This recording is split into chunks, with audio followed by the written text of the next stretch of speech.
तुम जिसे विवाह कहते हो, मैं उसे आत्महत्या कहता हूं।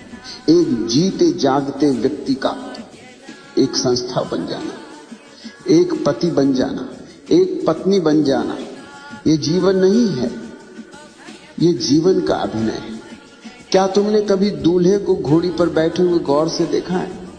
वो सोचता है कि वो राजा है, वो सोचता है कि उसने कोई किला जीत लिया है, मगर उसे खबर नहीं, उसे रत्ती भर भी खबर नहीं कि वो अपनी ही आजादी की शव यात्रा में जा रहा है।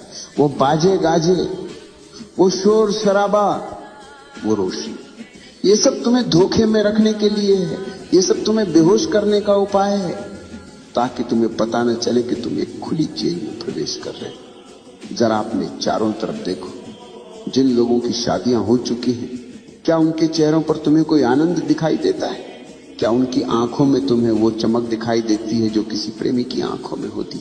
नहीं, वहां सिर्फ थकान है, एक ऊब है, एक बासीपन है। वे एक दूसरे को प्रेम नहीं कर रहे, वे एक दूसरे को ढो रहे हैं, जैसे कोई पुरानी लाश को कंधे पर लाद कर चल रहा हो। और मजे की बात यह है कि वे मुस्कुराने का नाटक भी कर रहे हैं। तुम मुझसे पूछते हो कि शादियां असफल क्यों हो जाती? मेरा जवाब थोड़ा कड़वा है, मगर सत्य हमेशा कड़वा ही होता है। शादियां असफल इसलिए नहीं होती कि लोग बुरे हैं, शादियां असफल इसलिए हैं क्योंकि विवाह की पूरी व्यवस्था ही इंसान के स्वभाव के खिलाफ है। मनुष्य एक बहती हुई नदी है और विवाह एक ठहरा हुआ तालाब।